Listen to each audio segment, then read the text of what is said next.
Bueno, vamos a empezar la sesión de la tarde, las comunicaciones de esta tarde. Aunque tenemos registrado en el programa 5 personas, realmente solamente vamos a tener 2 asistentes, con lo cual vamos a extender un poco, el tiempo, si les permitís, unos 20 minutos aproximadamente cada uno, y después abrimos un turno de ruegos y preguntas, ¿de acuerdo?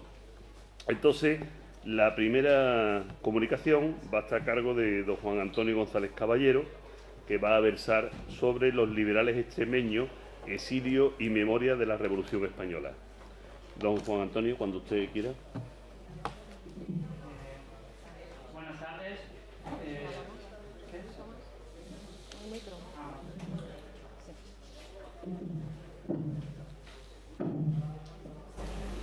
Bueno, quería comenzar dando las gracias a los organizadores de este congreso por aceptar mi comunicación y darme la oportunidad de ponerla en el marco incomparable de la ciudad de Cádiz, lugar que conocí a través de mis lecturas e investigaciones, pero no personalmente. Por lo que venir aquí me ha dado la oportunidad de conocer el lugar donde vivieron y desarrollaron su importante labor los diputados extremeños participantes en las Cortes de Cádiz. A lo largo de los últimos años he tratado de profundizar en el conocimiento de la aportación de diversos liberales extremeños al proceso revolucionario iniciado en Cádiz. Hurgar en el pasado significa adentrarse en las intrincadas veredas de la memoria, pues en la experiencia vivida podemos encontrar las respuestas tanto del mundo del pasado como el de hoy. La comunicación que presento tratará de hacer un repaso rápido y escueto sobre la trayectoria vital de algunos extremeños que tuvieron vital importancia en la configuración de la España liberal que daba sus primeros pasos en esta ciudad. Cádiz y lo vivido y hecho en ella marcaron el destino de aquellos que se alinearon con el liberalismo. Aunque poco a poco las filas de estos fueron engordando con el paso de los años, pues ya lo dijo José María Blanco Guay, a pesar de las embestidas y persecuciones del absolutismo, la familia liberal está llamada a crecer y finalmente vencerá. Aquellos que participaron en las sesiones gaditanas, con el paso de los años, pasaron a convertirse en mitos formadores de la España decimonónica.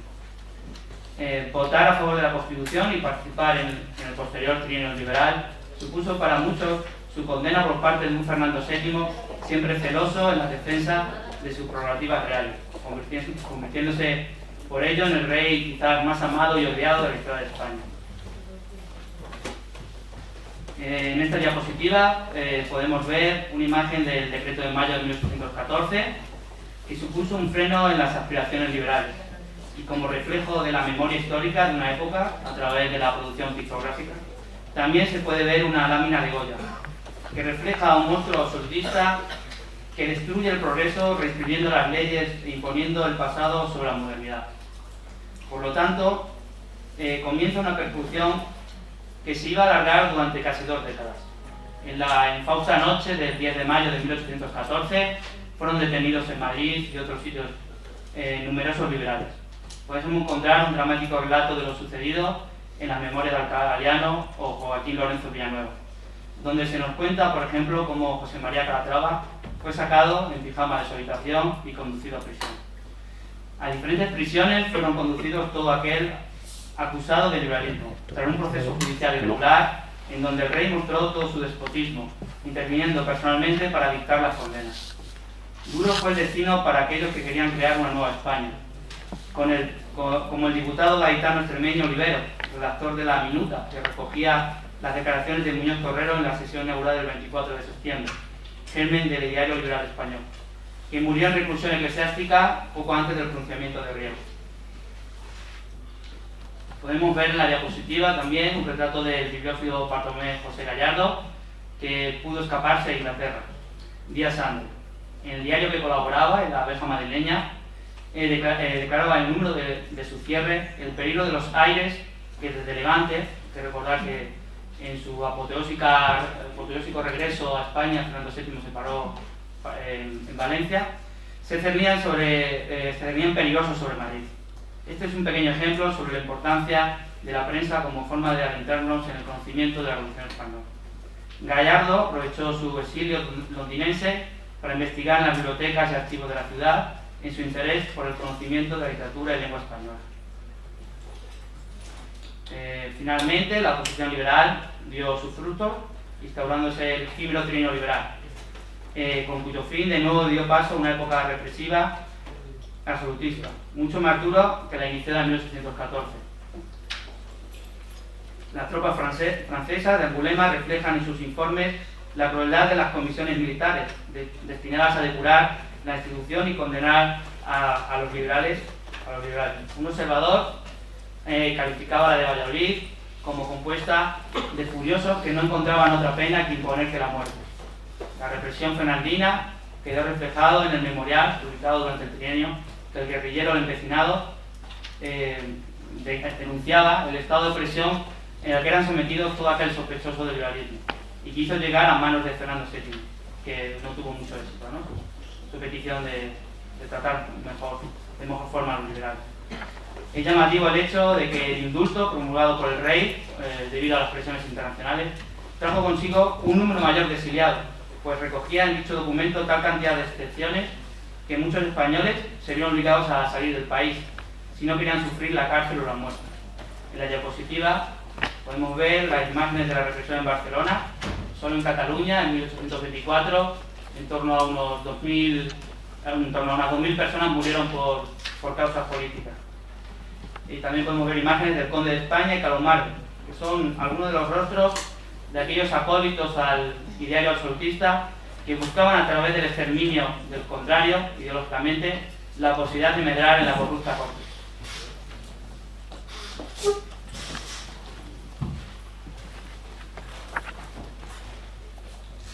Conocedores de hasta qué límites podía llegar el odio fernandino, fueron muchos los liberales que buscaron refugio en el extranjero para poder salvar sus vidas. A continuación explicaré someramente algunos de estos lugares donde recalarían los liberales.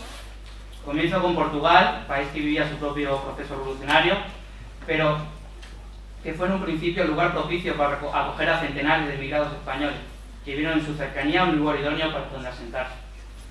Entre todos los españoles que vivieron estos años en Portugal, quería destacar la figura de Muñoz Torrero, que buscó refugio en la población fronteriza de Campomayor durante varios años. Estancia que aprovechó para poner por escrito unas memorias justificativas sobre su labor parlamentaria durante los dos periodos constitucionales. Es una verdadera pena que estos escritos se hayan perdido, aunque se hace necesaria una investigación más profunda, pues sus pertenencias fueron dadas a una serie de personas. Y bueno, quizás sería interesante seguir el rastro de estas personas en los archivos, ¿no? Muñoz Torrero, cansado de sufrir las tropelías de los agentes miguelistas, que eran absolutistas, se decidió a dirigirse a volver al Campomayor y dirigirse a Lisboa con la intención segura de trasladarse a Francia o Inglaterra. Pero sus intenciones se vieron frustradas y detenido fue conducido a la cárcel de San Julián de la Barra, donde tras pasar por tortuosas experiencias murió en marzo de 1829. Aquí pongo unas palabras de un superviviente de esa experiencia. El relato de Antonio del Riego, superviviente de aquella ciega experiencia, nos refleja la dureza del penal: hacinamiento en celdas insalubres, trabajos forzados, falta de comida, hechos capaces de minar los cuerpos, pero no la ideología de aquellos liberales apresados.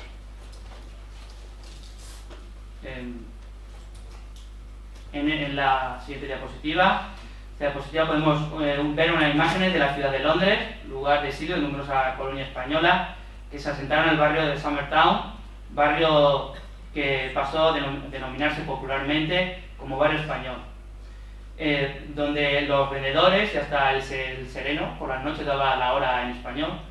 El sereno podía hablar en español, mientras que muchos españoles ponían poco interés en aprender el idioma del país que las acogía. En la imagen de abajo podemos ver una imagen de la iglesia de San Pacras, a la izquierda, lugar de reunión de los españoles. En los bajos de las columnas paseaban. Si tiene la oportunidad de viajar a Londres, se encuentra cerca de la estación de King's Cross y cerca de la Universidad de Londres. Y bueno, el barrio, como podemos ver en la foto, conserva sus casas del siglo XIX y está muy bien.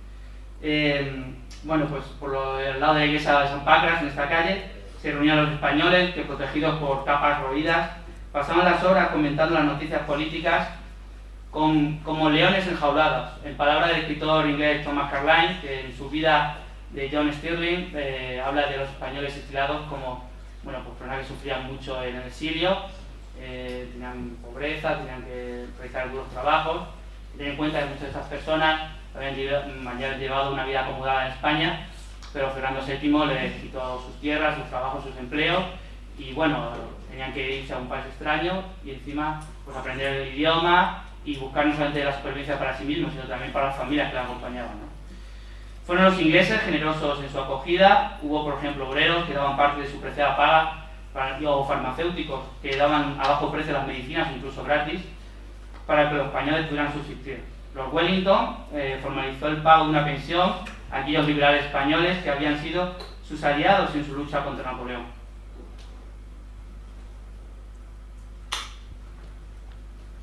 En Inglaterra se produjo una abundante producción escrita, diarios, libros, folletos, etcétera, que muestran la vida interna del movimiento liberal exiliado, y quizá es una de las mejores formas de acercarnos al conocimiento, el conocimiento de la experiencia de los liberales españoles.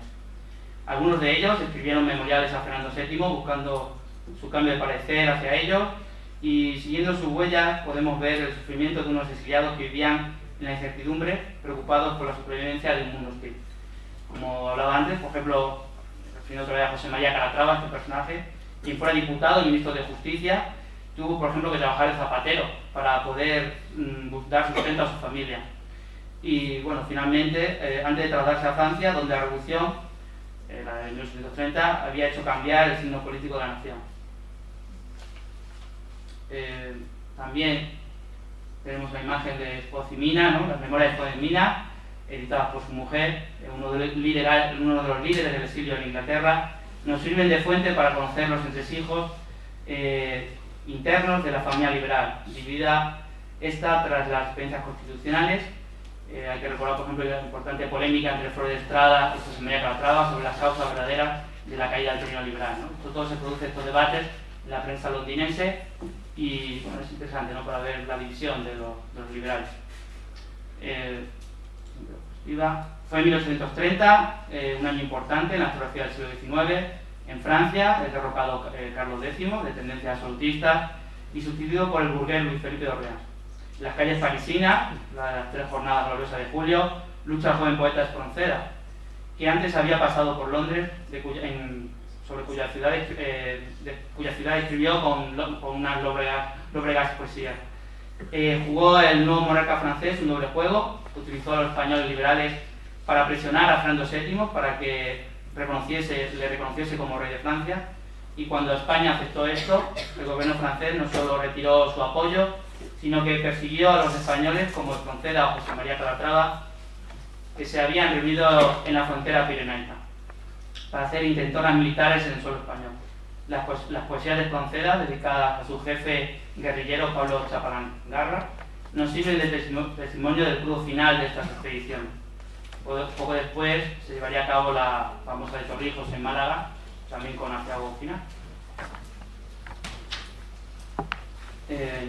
No fue tan grande cuantitativamente el número de españoles exiliados en América, debido al proceso emancipador en el que estaban sumidas las nacientes repúblicas, y al futuro difuso de los españoles residentes allí. Quiero dejar constancia de 2 personajes extremeños, Antonio González y Facundo Infante, que se refugiaron en territorios del Perú tras pasar por innumerables aventuras para llegar a este lugar. El primero de ellos llegaría a ser presidente del gobierno y dejó escritos unas memorias en inglés sobre su estancia en América, solo editadas en Inglaterra, y que no consigo encontrar por ningún lado, porque encontró mi interés en ellos. Solo apuntar que Antonio González fue responsable de la liberación del joven Espartero, detenido en tierra del Perú, por su participación con los realistas en la guerra de independencia de las colonias españolas. Importante fue la actividad política de Facundo Infante, segundo personaje, en América, y más concretamente en la República de Bolivia, donde ocupó altos cargos de la administración, siendo secretario de Sucre, ministro de Exteriores, entre otros puestos. Se preocupó por modernizar el país, pero la temprana caída de Sucre pues obligó a su retiro de la política en 1929. frustrando sus intentos por cambiar el signo de unas repúblicas más pobres de América. Para ir concluyendo mi intervención, apuntar que con el acercamiento de la muerte de Fernando VII, las medidas contra los liberales se suavizaron tras su muerte, una serie de perdones e indultos permitió el regreso de los exiliados. En esta época son diversos los libros que recogen la memoria de las personas que sufrieron persecución absolutista. Poco a poco la Revolución Española, iniciada en Cádiz, se asentaría y los esfuerzos de muchos vieron sus frutos en la creación de una España más libre y justa. Los creadores de la Constitución de 1812 son los responsables directos de que dejásemos de ser siervos para convertirnos en ciudadanos. Muchas gracias.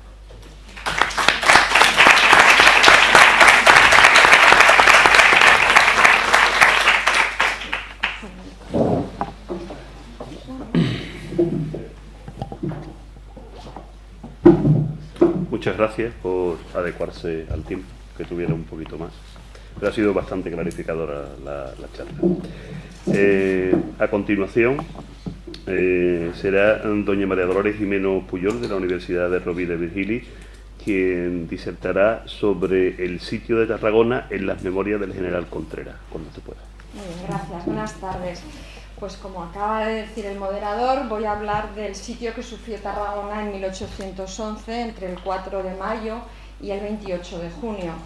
Y lo voy a contar tal como lo vio su comandante defensor, el general Contreras, que dejó escritas unas memorias que se publicarían en 1813. Estas memorias relatan concretamente la defensa de este cerco, pero también su experiencia posterior como prisionero en Francia y su fuga. Y más que eso, trataré de demostrar la proyección política, la utilidad política que el general quiso dar a su texto. Así pues, remontándonos al 4 de mayo de 1811, un ejército francés de unos 20.000 hombres, comandados por el general Suchet, pone cerco a la ciudad amurallada de Tarragona. Suchet venía ya con la aureola de vencedor, había ganado hacía poco en Tortosa, a principios de año, y un año antes en Lérida. La ciudad al principio, si leemos lo que dice el diario de Tarragona en esos días de mayo, parece seguir una vida normal. Encontramos anuncios de nodrizas que se ofrecen o gente que vende un baúl, algo increíble en una ciudad sitiada. Pero el día 29 de mayo se produce el asalto y toma del Fuerte del Olivo, que es la principal defensa externa de la plaza, con lo que la situación empieza a ser angustiosa y los de Tarragona realmente se preocupan. Estaba en la ciudad el capitán general de Cataluña, el marqués de Campoverde, una persona controvertida, que reúne un consejo de guerra. Y en ese consejo se acuerda que lo que van a hacer es tratar de levantar el sitio, es decir, vencer con la ayuda de un ejército exterior, porque son conscientes de que las defensas, las murallas de la ciudad son incapaces de soportar un sitio en regla. Con lo cual, Campoverde y su ejército mayor salen de Tarragona al día siguiente con la promesa de que van a volver dentro de 6 o 7 días con refuerzos. Dejan también en ese consejo de guerra, encargado de la defensa de la ciudad, a Juan Senén de Contreras, que acababa de llegar el día antes justo de Cádiz, en una fragata que se llamaba Prueba, que tenía un nombre ciertamente premonitorio. Contreras acepta la defensa a regañadientes, acababa de llegar y no tenía ni idea de cómo era la plaza, de la cual no existía ni un plano dibujado.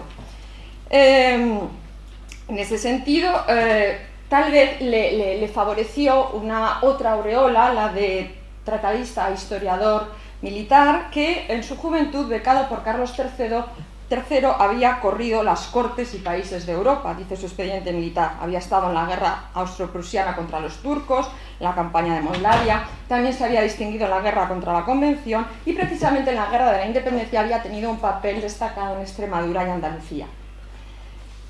Sus memorias se inician de una manera así clásica, describiendo la ubicación de la ciudad y la descripción de sus defensas, de las que ofrece un plano bastante anotado.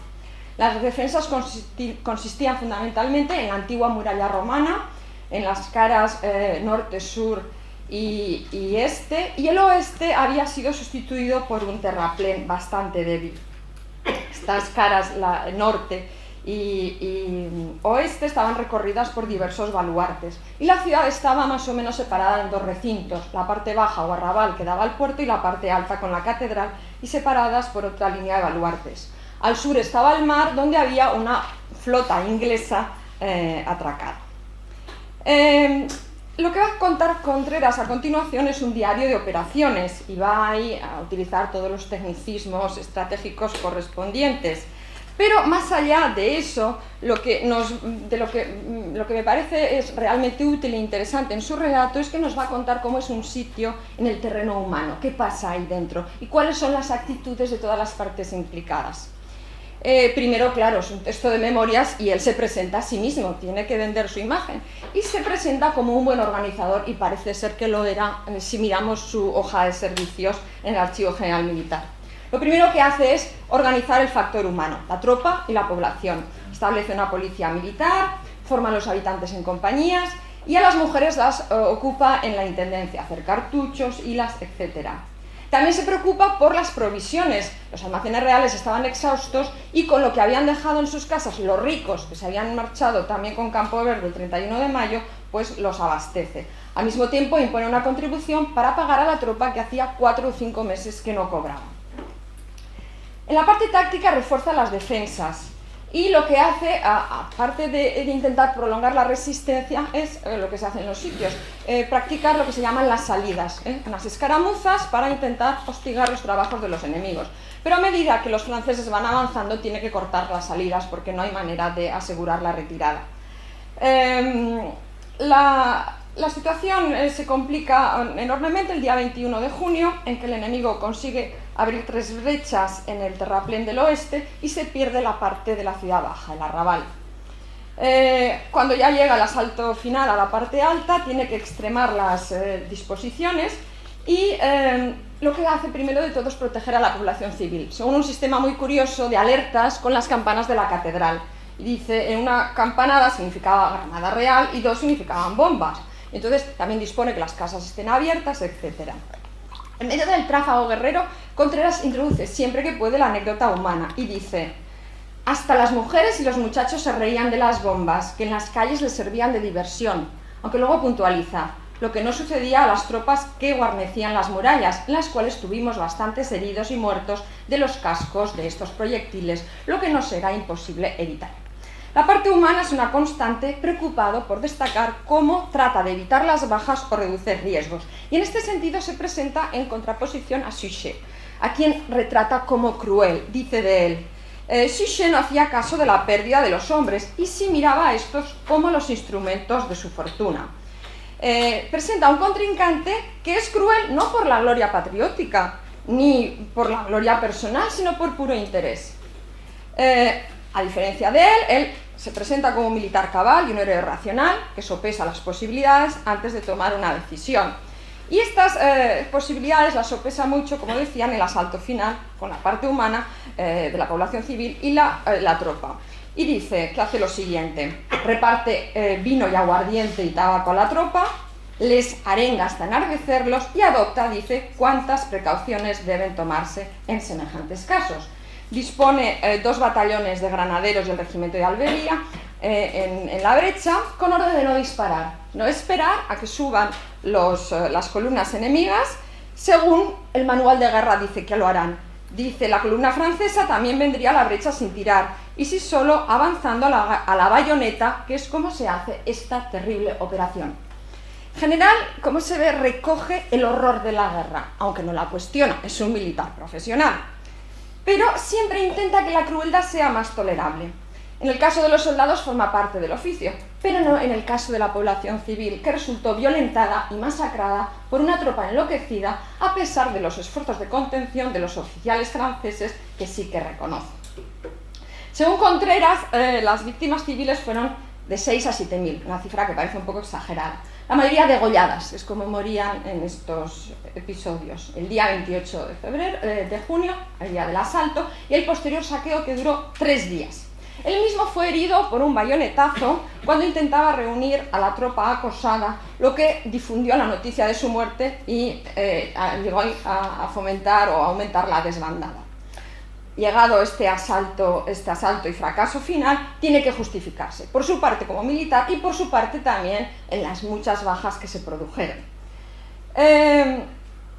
Y las justificaciones pues las apoya en los elementos contra los que había ido a luchar. Esas defensas que estaban tan mal, según dice, y también en los que tuvieron que ayudarle para defenderle. Dice que algunos mandos estaban absolutamente incapacitados, que no sabían lo que tenían que hacer. Otros desobedecieron sus órdenes.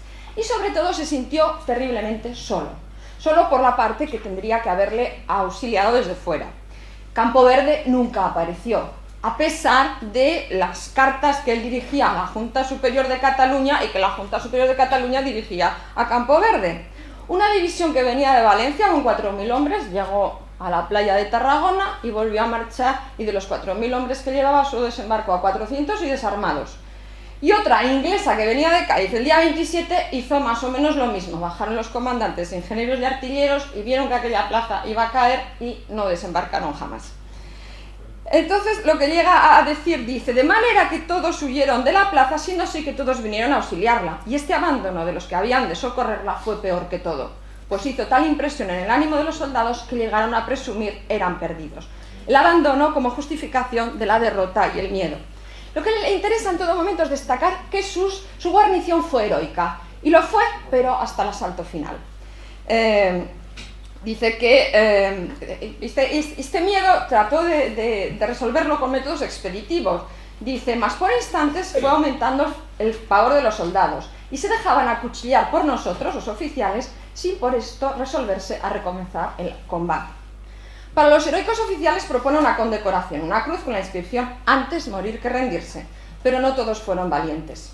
Muchos habían huido de los oficiales como enfermos imaginarios o con excusas falsas, una lista de la vergüenza que adjunta al parte final ya preso en el cuartel del ejército francés. Llega a afirmar: «Los más de los cuerpos han estado mandados por capitanes, porque los jefes se marcharon». Lo único que reconoce es el papel del comodoro Conrington de la flota inglesa, que le ayudó a evacuar heridos y enfermos y que incomodó a los franceses.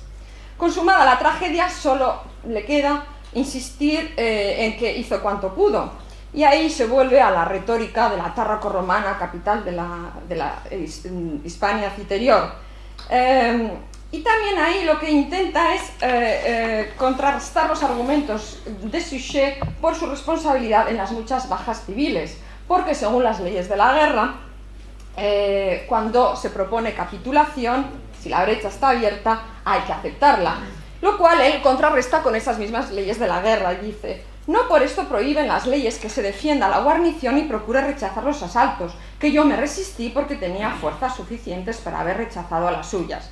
Luego lo puntualiza acogiéndose a las Jacques Carnot, quien dice que solamente pueden atacar los asaltantes a las tropas defensoras que aún tienen armas en la mano, con lo cual subraya que se atacó no a las tropas sino a la población civil, con lo que la crueldad de Suchet fue doble, y más porque se recreó en ella.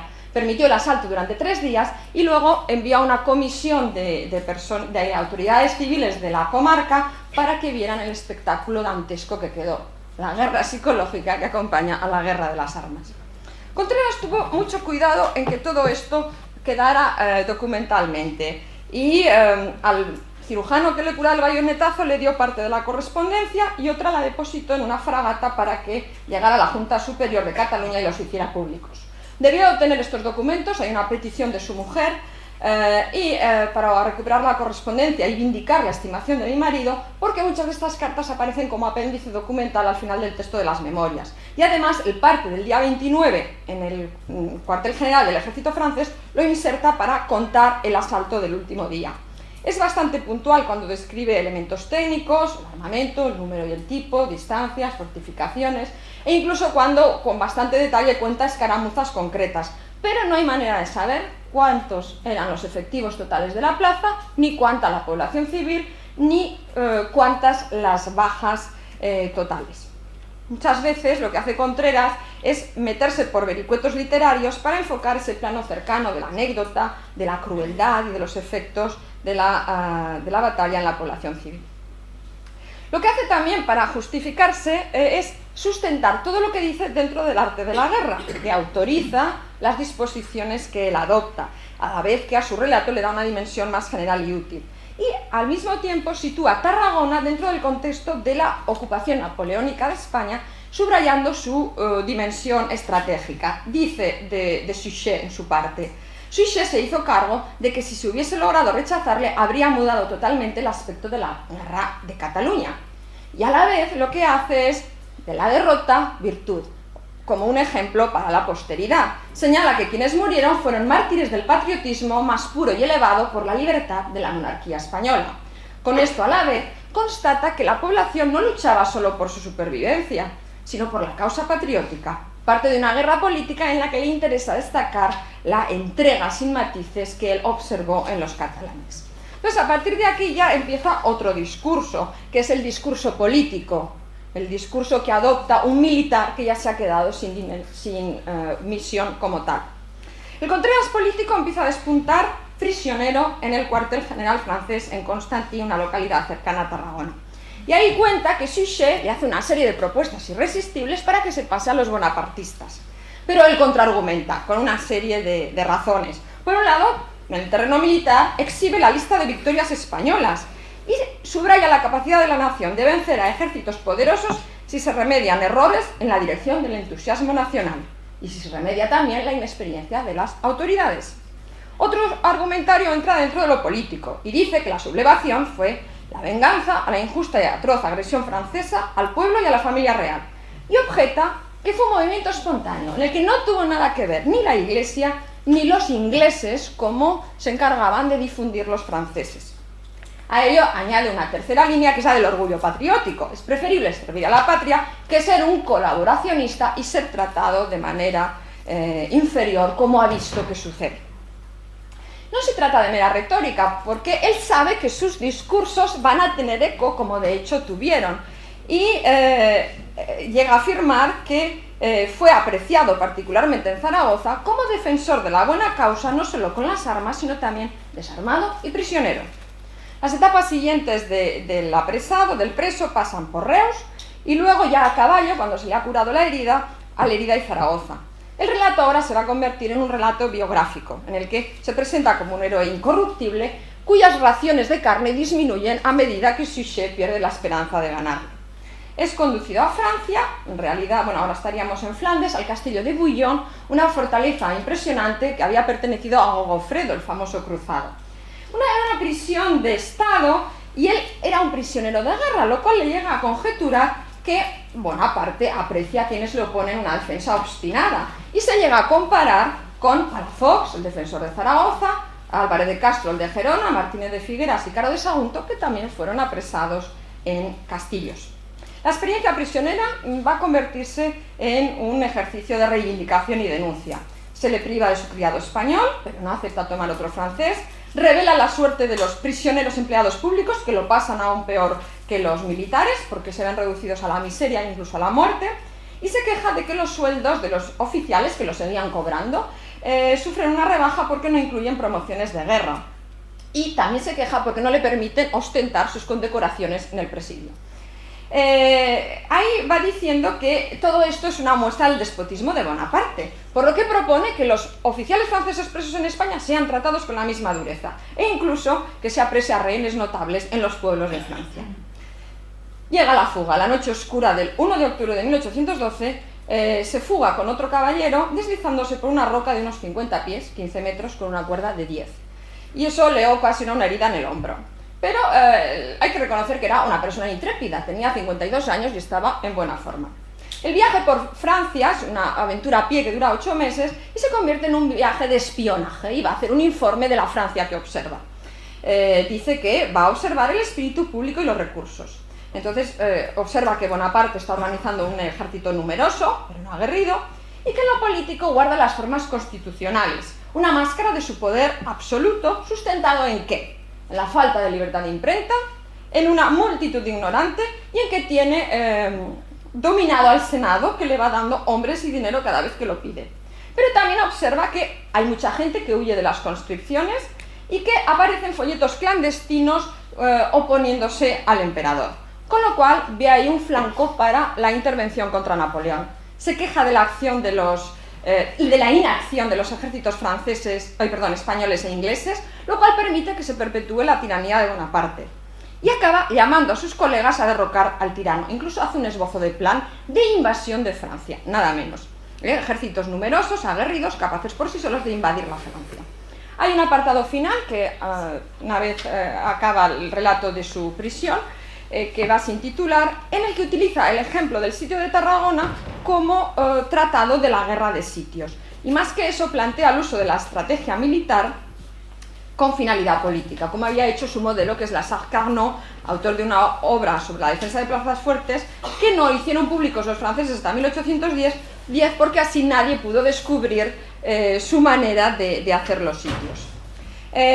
Este apartado final acaba con 2 páginas, que son una arenga inflamada para derrocar al tirano Bonaparte. Y dice: fuera sofismas, manos a la obra, y quítense los estorbos que procuran oponerse a la realización de la formidable fuerza nacional. Contreras consigue pasar a Inglaterra el 1 de junio de 1813 y regresa a Madrid en el octubre siguiente, pocos días después de que Tarragona fuese abandonada por los franceses. Y no pierde el tiempo para tratar de influir en la opinión pública con la publicación de sus memorias, que aparecen simultáneamente en Londres y en Madrid. En castellano, el idioma de sus compatriotas; en inglés, el idioma de los aliados; y en francés, el idioma de sus opositores internos al emperador. Me parece a mí bien clara la vocación política de este militar, valeroso, teórico y práctico de la guerra, que concreta esta vocación en un texto de unas memorias que, más allá de justificar una misión que fracasó, opina sobre cuestiones políticas, plantea la iniciativa e intervención de los ejércitos para cambiar el estado de las cosas. Muere Contreras en 1826 con el grado de teniente general, y su devenir, por lo menos para mí, es una incógnita desde 1816, en que se cierra su hoja de servicios. Pero en todo caso, todos estos datos permiten perfectamente ver cómo es o cómo va a ser la actitud de muchos militares españoles en el siglo XIX. Gracias.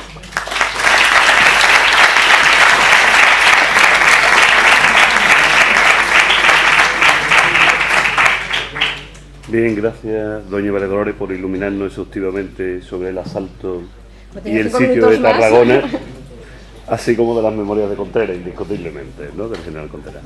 Bien, tenemos una serie de minutos, tranquilamente, para hacer preguntas a los comunicantes.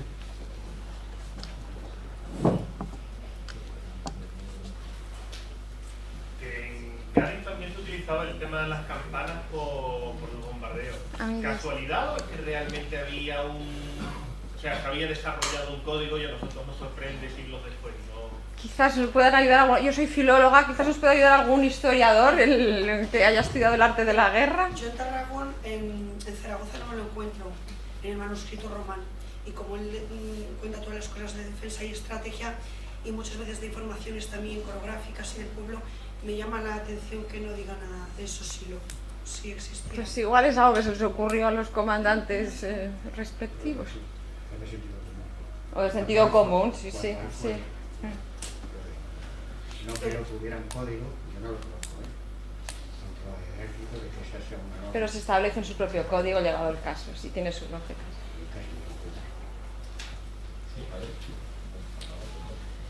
Bueno, en Tarragona yo creo que es importante lo que has dicho, que es sobre todo la población civil la que sufre más consecuencias. Terrible. El relato de este personaje como Campoverde y de la ineptitud que tenía que haber ayudado para traer fuerzas y no lo hizo. Y lo que sí que creo que queda muy claro es la imagen realmente más dura de la represión que en los sitios de Gerona, pues porque no hay una novela, es mucho más duro el ambiente que se vive ahí.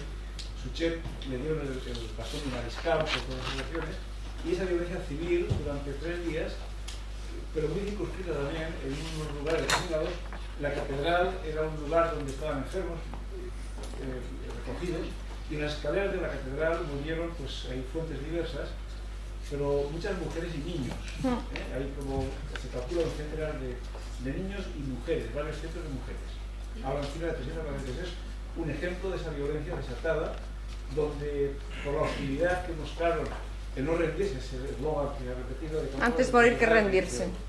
Eso desató la furia de los soldados franceses, y los oficiales dejaron hacer durante 3 días, y también el recordamiento que hay relatos de por ejemplo, los reyes en un canónigo de los 30 y tantos canónigos que había en la catedral, se quedaron 5 y fueron los que hicieron frente cuando entraron los franceses allí.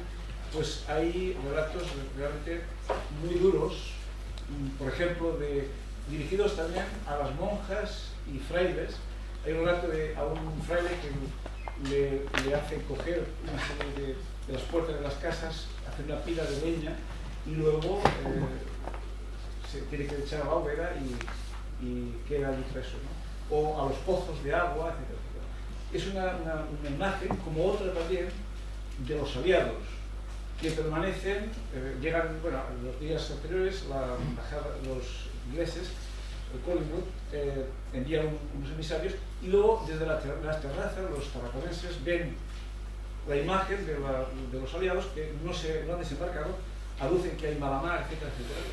Y eso genera digamos, psicológicamente una imagen que se mantiene en Tarragona pues, de generación tras generación, esos héroes, que incluso en momentos de, por ejemplo, en la Primera República, se celebran actos religiosos en la catedral en honor de esos héroes, y las cubillas,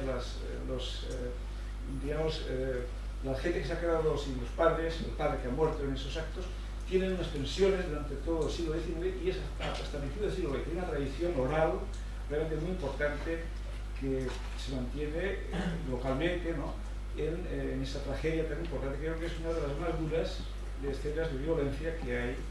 A veces, yo creo que mucho más allá de los otros sitios que hubo en Cataluña, Lleida, Tortosa, Mequinenza también, antes de Aragón, los sitios estos fueron muy importantes, Hostalric, pero el de Tarragona quizás no es tan conocido, tan popular, pero tanto desde el punto de vista estratégico y era Tarragona, ocupaba Barcelona, la capital, digamos, por donde se nutrían las ayudas tanto a las somatenes, migueletes o a las tropas regulares. Y también la importancia que tiene del ejército, las autoridades abandonaron la ciudad. Eso hay relatos, por ejemplo, de contemporáneos que hablan cómo la guerra afecta según la clase social. Las autoridades eclesiásticas huyen de la ciudad, por vía marítima, se refugian todas en Mallorca, la Casa de la Moneda, donde se había acuñado, también se van, impresores, etc. Y se quedan allí los pobres soldados descalzos. Había habido una epidemia que afectó a la sociedad esta en el año 1809 y hay una imagen pues, de la gente que está abandonada, no se va a pasar al defensor que llega hasta los límites. La violencia esta civil yo creo que es lo que más destacaría en esta. Y luego el discurso lo hace ya el defensor pues, según sus intereses. Don Diego. Sí, no, yo quería preguntarle a otro comunicante, cuando has hablado de los diputados extremeños, me he perdido una pequeña parte de tu comunicación al principio. Quería preguntarte, ¿has estudiado, por ejemplo, el comportamiento que tienen estos diputados en las Cortes de Cádiz con respecto a la problemática o a los grandes debates que se plantean en las Cortes, como la abolición de los señoríos, el tema de la Inquisición, el tema de la libertad religiosa? ¿Hay una homogeneidad ideológica entre estos diputados? Porque por lo que he visto después, la mayoría de la impresión fueron liberales, ¿no? No sé si la mayoría, Muñoz Torrero, Oliveros, claro. Calatrava. El papel de Muñoz Torrero es importantísimo, ¿no? Pero, por ejemplo, en el tema de la abolición de los señoríos, que me da la impresión que es un tema importante para el territorio de Extremadura, ¿lo has estudiado o si no lo has estudiado? Tampoco lo he tocado, no soy especialista en ese tema, pues. Y como es el exilio y la vida posterior un poco de los diputados. Sí he estudiado profundamente la figura de Muñoz Torrero, pero tampoco ese tema no puedo. El tema de la tierra, de los señoríos, siempre, bueno, en Extremadura desde el siglo XVIII se había denunciado, ¿no? La mesta, etcétera, ¿no? Reforma.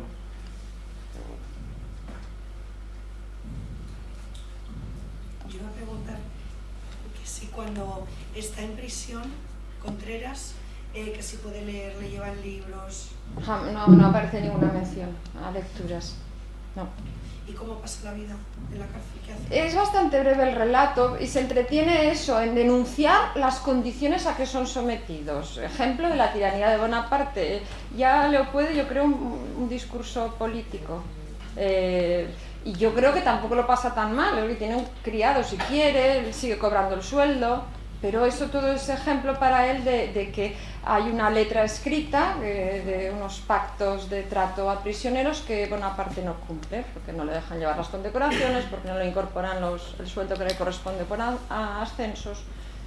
Pero está en una fortaleza que, bueno, tenía aquí unas fotos de los sitios del Bouillon que parecían inexpugnables, en un sitio alto. Y bueno, sí.